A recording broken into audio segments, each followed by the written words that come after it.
ಇವತ್ತಿನ ಒಂದು ಮೀಟಿಂಗ್ನಲ್ಲಿ ಕೇಂದ್ರ ಸರ್ಕಾರದ ಏನು ಅಂತಾರಾಷ್ಟ್ರದ ಒಂದು ಪರಿಸ್ಥಿತಿ ಏನಿದೆ ಮತ್ತು ರಾಷ್ಟ್ರದ ಪರಿಸ್ಥಿತಿ ಏನಿದೆ ಅಂತ ಹೇಳಿ ಅವರು ಕೂಡ ಅದರ ಬಗ್ಗೆ ನಮ್ಮ ಮುಂದೆ ಮಾಹಿತಿಗಳನ್ನು ಇಟ್ಟಿದ್ದಾರೆ ಮತ್ತು ವಿವರಣೆಯನ್ನು ಕೂಡ ನೀಡಿದ್ದಾರೆ. ಏನು ಈ ಕೊರೋನಾ ಸೋಂಕು ಏನಿದೆ, ಈ ಕೋವಿಡ್ ಪ್ರಕರಣಗಳು ಹೆಚ್ಚಾಗ್ತಾ ಇರತಕ್ಕಂಥದ್ದು, ಅದು ಈ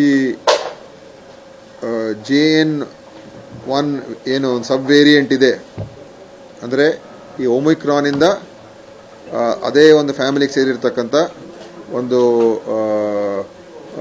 ವೈರಾಣು ಇದು. ಸೊ ಅದರ ಸಬ್ ವೇರಿಯಂಟ್ ಅಂತ ಇದಕ್ಕೆ ನಾವು ಹೇಳ್ತೀವಿ. ಅದು ಇವತ್ತು ಅಂತಾರಾಷ್ಟ್ರ ಮಟ್ಟದಲ್ಲಿ ಭಾಳಷ್ಟು ರಾಷ್ಟ್ರಗಳಲ್ಲಿ ದೊಡ್ಡ ಪ್ರಮಾಣದಲ್ಲಿ ಇದೆಲ್ಲ ಹರಡಿದೆ.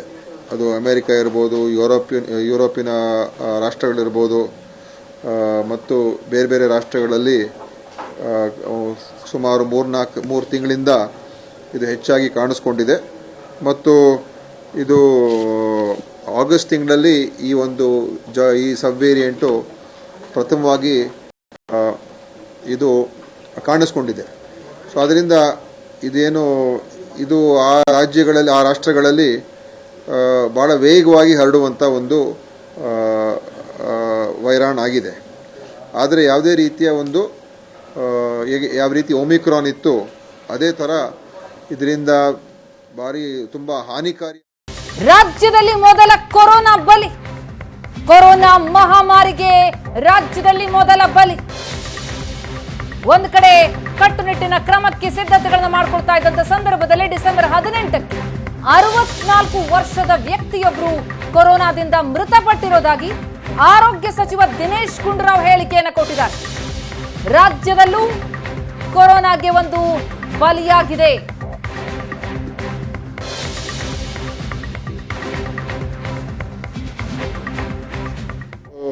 ಈಗ ಅದನ್ನು ಮಾಡಿದ ನಂತರ ನಮಗೆ ಗೊತ್ತಾಗ್ತದೆ ಯಾವ್ಯಾವ ವೈರಾಣುಗಳು ಏನೇನು ಯಾವ ರೀತಿ ವರ್ತನೆ ಮಾಡ್ತಾ ಇದೆ ಅಂತ, ಯಾವ ಪ್ರಮಾಣದಲ್ಲಿದೆ ಅಂತ. ಸೊ ಅದಕ್ಕೋಸ್ಕರ ಅದು ಭಾಳ ಮುಖ್ಯ. ಅದನ್ನು ಮಾಡೋದಕ್ಕೆ ಇದು ನಮ್ಮ ಸರ್ಕಾರ, ಈಗ ನಮ್ಮ ತೀರ್ಮಾನ ಇದು. ಅದೇ ರೀತಿಯಾಗಿ ಇದು ಕೇಂದ್ರ ಸರ್ಕಾರದ ಪ್ರಕಾರ ಈ ಒಂದು ಸಬ್ ವೇರಿಯಂಟ್ JN1 36 ರಾಷ್ಟ್ರಗಳಲ್ಲಿ ಈಗಾಗಲೇ ಬಂದಾಗಿದೆ. ಸೊ ಅವರು ಹೇಳಿದ್ದಾರೆ, ನೀವು ಎಚ್ಚೆತ್ತುಕೊಂಡು ಎಲ್ಲ ವ್ಯವಸ್ಥೆಗಳನ್ನು ಈಗಾಗಲೇ ನಾವೆಲ್ಲ ರೆಡಿ ಮಾಡ್ಕೊಂಡಿದ್ದೀವಿ. ಅವರು ಅದನ್ನೇ ನಮಗೆ ಪುನರುಚ್ಚಾರ ಮಾಡಿದ್ದಾರೆ. ಎಲ್ಲ ಆಕ್ಸಿಜನ್ ಸಪ್ಲೈಸು, ಆಮೇಲೆ ವೆಂಟಿಲೇಟರ್ಸು, ಐಸೋಲೇಷನ್ ಬೆಡ್ಸ್ ಇರ್ಬೋದು, ಇದೆಲ್ಲವೂ ಕೂಡ ಸರಿಯಾದ ಪ್ರಮಾಣದಲ್ಲಿ ಎಲ್ಲ ನೀವು ನಿಗಾವನ್ನು ವಹಿಸಬೇಕು ಅಂತ ಹೇಳಿದ್ದಾರೆ. ಈಗಾಗಲೇ ನಾವು ಅದರ ಬಗ್ಗೆ ಮಾಡಿದ್ದೀವಿ ಅಂತ ನಾವು ಹೇಳಿದ್ದೀವಿ. ಅವರಲ್ಲಿ ನಾವು ಏನು ರಿಕ್ವೆಸ್ಟ್ ಮಾಡಿದ್ದೀವಿ ಅಂತ ಹೇಳಿದ್ರೆ, ಏನು ನಮ್ಮ ವೆಂಟಿಲೇಟರ್ಸ್ ಇದೆ ಅದರದ ಒಂದು ಏನು ಮೇಂಟೆನೆನ್ಸ್ ಇದೆ, PM ಕೇರ್ ವೆಂಟಿಲೇಟರ್ಸ್ದು, ಆ ವೆಂಟಿಲೇಟರ್ಸಿನ ಮೇಂಟೆನೆನ್ಸ್ಗೆ, ಯಾಕಂದರೆ ಅದು ಸ್ವಲ್ಪ ಹೆಚ್ಚು ಖರ್ಚಾಗ್ತದೆ ಆ್ಯನ್ಯುವಲ್ ಮೇಂಟೆನೆನ್ಸ್, ಅದಕ್ಕೆ ಸ್ವಲ್ಪ ನೀವು ಸಹಕಾರ ಮಾಡಬೇಕು, ಅದು ಕಮ್ಮಿ ಮಾಡಿಸಿ ಅಂತ ಹೇಳಿದ್ದೀವಿ. ಅದನ್ನು ಮಾತಾಡ್ತೀವಿ ಅಂತ ಅವ್ರು ಹೇಳಿದ್ದಾರೆ. ವೆಂಟಿಲೇಟರ್ಸ್ PM ಕೇರ್ಸಲ್ಲಿ ಕೊಟ್ಟಿದ್ದಾರಲ್ಲ, ಅದರದ್ದು ಸ್ವಲ್ಪ ಎಕ್ಸ್ಪೆನ್ಸಸ್ ಜಾಸ್ತಿ ಇದೆ, ಕಮ್ಮಿ ಮಾಡಿ ಅಂತಲೂ ಹೇಳಿದ್ದೀವಿ. ಮತ್ತು ನಮಗೆ ಮಾಹಿತಿ ಬರ್ತಾ ಇಲ್ಲ, ICMR ಡೇಟಾ ನಮಗೆ ಕೋವಿಡ್ ಕೇಸ್ ದಿವಸ ಏನು ಅದು ಪೋರ್ಟಲಲ್ಲಿ ರಿಜಿಸ್ಟರ್ ಆಗ್ತದೆ, ಅದು ಫಂಕ್ಷನ್ ಆಗ್ತಾ ಇಲ್ಲ. ICMR ಪೋರ್ಟಲ್ ಫಂಕ್ಷನ್ ಆಗ್ತಾ ಇಲ್ಲ. ಅದನ್ನು ಸರಿಪಡಿಸ್ಬೇಕು ನೀವು, ಯಾಕಂದರೆ ನಮಗೆ ದಿನನಿತ್ಯ ಮಾಹಿತಿ ಬೇಕು. ಇಲ್ಲವರು ನಾವು ಮ್ಯಾನ್ಯುಯಲ್ ಆಗಿ ಅದೆಲ್ಲ ಸಂಗ್ರಹಣೆ ಮಾಡಿ ನಾವು ನೋಡಬೇಕಾಗ್ತದೆ. ಅದಕ್ಕೆ ಆ ಪೋರ್ಟಲನ್ನು ತಾವು ಸರಿಪಡಿಸಿ ಅಂತ ನಾವು ಕೇಂದ್ರ ಸರ್ಕಾರಕ್ಕೆ ಹೇಳಿದ್ದೀವಿ. ಅದನ್ನು ಆ ಒಂದು ವಿಷಯನೂ ಹೇಳಿದ್ದೀವಿ. ಆಮೇಲೆ ನಾವು ಬೇರೆ ವಿಚಾರಗಳ ಬಗ್ಗೆ ಚರ್ಚೆ ಮಾಡೋದು.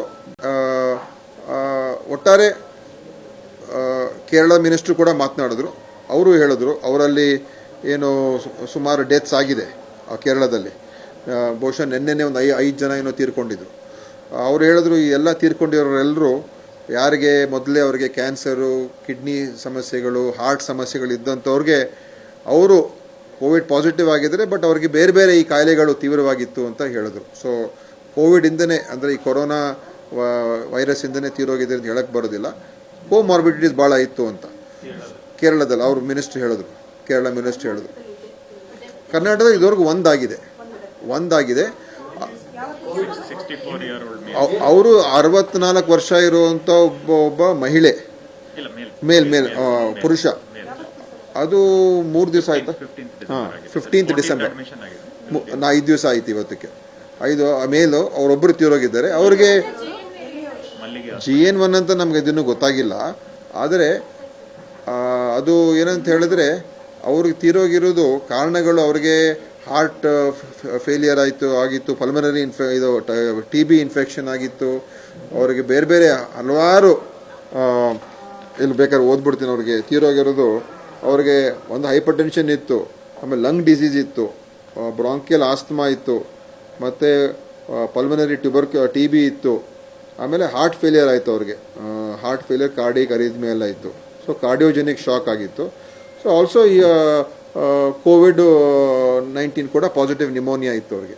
ಅದು ಕೂಡ ಬಂದಿದೆ. ಮಲ್ಲಿಗೆ ಆಸ್ಪತ್ರೆ ತೀರೋದ್ರು ಅವರು. ನೇಟಿವ್ ಚಾಮರಾಜಪೇಟೆ ಬೆಂಗಳೂರು. ನೇಮ್ ಹೇಳೋಕ್ಕಾಗಲ್ಲ ನಾವು. ಚಾಮರಾಜಪೇಟೆ ಬೆಂಗಳೂರು. ಸೊ ಇದು ನಮ್ಮಲ್ಲಿ ಒಬ್ಬರಾಗಿದೆ 5 ದಿವಸದ ಹಿಂದೆ. ಬಟ್ ಭಾಳಷ್ಟು ಕೋಮಾರ್ಬಿಡಿಟೀಸ್ ಅವರಲ್ಲಿ ಇತ್ತು. ಸೊ ಒಟ್ಟಾರೆ ಏನಂತ ಹೇಳಿದ್ರೆ ಯಾರು ಭಯ ಭೀತಿಗೆ ಒಳಗಾಗಬಾರ್ದು ಅಂತ ಒಂದು. ನಾವೇನು ಮಾಡಿದ್ದೀವಿ ಅಂತ ಎಲ್ಲ ಕಡ್ಡಾಯವಾಗಿ ನಮ್ಮ ಎಲ್ಲ ಹೆಲ್ತ್ ವರ್ಕರ್ಸ್ ಏನಿದ್ದಾರೆ, ನಮ್ಮ ಇಲಾಖೆ ಅಂದರೆ ಗೌರ್ಮೆಂಟ್ ಡಿಪಾರ್ಟ್ಮೆಂಟ್ಸು ಪ್ಲಸ್ ಪ್ರೈವೇಟ್ ಎಲ್ಲರೂ ಕೂಡ ಕಡ್ಡಾಯವಾಗಿ ಮಾಸ್ಕ್ಗಳನ್ನು ಹಾಕೊಳ್ಳಿ ಅಂತ ನಾವು ಡೈರೆಕ್ಷನ್ ಕೊಡ್ತೀವಿ. ಯಾಕಂದರೆ ಅವರ ಎಕ್ಸ್ಪೋಜರ್ ಜಾಸ್ತಿ ಇರ್ತದೆ. ಸೊ ಎಲ್ಲರೂ ಕೂಡ ಕಂಪಲ್ಸರಿ ಮಾಸ್ಕ್ ಹಾಕೊಳ್ಳಿ ಎಲ್ಲ ನಮ್ಮ ಹೆಲ್ತ್ ವರ್ಕರ್ಸ್ಗೆ. ಯಾಕಂದರೆ ಅವರು ಎಕ್ಸ್ಪೋಜರ್ ಜಾಸ್ತಿ ಇರ್ತದೆ, ಅದಕ್ಕೋಸ್ಕರ ಅವ್ರು ಹಾಕ್ಕೊಳ್ಬೇಕು ಅಂತ ಹೇಳಿದ್ದೀವಿ. ಇನ್ನು ಉಳಿದಿರೋಂಥ ಅಡ್ವೈಸರಿ ನೀವು ನೋಡಿದ್ದೀರಿ, ನಾವು ನೆನ್ನೆ ಇಶ್ಯೂ ಮಾಡಿದ್ದೀವಿ. ಅದು ಹಾಗೆ ಅದನ್ನು ಮುಂದುವರಿತದೆ. ಮತ್ತು ನಾಳೆ ಮುಖ್ಯಮಂತ್ರಿಗಳು ಕೂಡ ಸಭೆ ಕರೆದು ಡಿಸ್ಕಷನ್ ಮಾಡ್ತೀವಿ. ಈ ಟೆಸ್ಟಿಂಗ್ಗಳು ಕೂಡ ಹೆಚ್ಚು ಮಾಡ್ಕೊಳ್ತೀವಿ. ದಿವಸ ಹೆಚ್ಚು ಮಾಡ್ತಾ ಒಂದು 5,000ಕ್ಕೆ ಮುಟ್ಟಬೇಕು ಅಂತ ಇದ್ದೀವಿ ನಾವು. ಸೊ ಅದ್ರ ಮುಖಾಂತರ ನಂತರ ಏನು ಮಾಡಬೇಕು ಅಂತ ಮುಂದೆ ನಾವು ತೀರ್ಮಾನ ಮಾಡ್ತೀವಿ.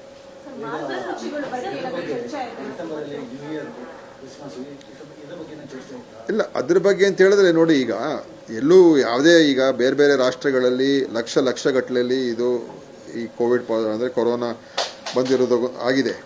ಎಲ್ಲೂ ಕೂಡ ಆ ಥರ ಎಲ್ಲೂ ನಡೆದಿಲ್ಲ. ಯಾಕೆಂದರೆ ಇದು ಓಮಿಕ್ರಾನ್ ಬಂತಲ್ಲ, ಓಮಿಕ್ರಾನ್ ಬಂದಾಗ ಕೂಡ ಅದೇ ರೀತಿ ಬಂದು ಹೋಯ್ತದು. ಸೊ ಇದು ಇನ್ಫೆಕ್ಷನ್ ಕೇಸಸ್ ಜಾಸ್ತಿ ಆಗೋದು ಇರ್ತದೆ.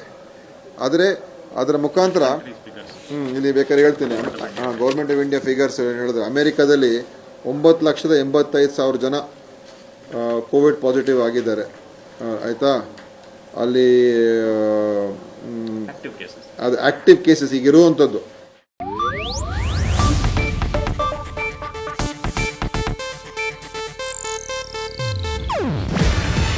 ಇದು ಏಷ್ಯಾನೆಟ್ ನ್ಯೂಸ್ ನೆಟ್ವರ್ಕ್ ಪ್ರಸ್ತುತಿ. ನೀವು ನೋಡ್ತಿದ್ದೀರಾ ಏಷ್ಯಾನೆಟ್ ಸುವರ್ಣ ನ್ಯೂಸ್.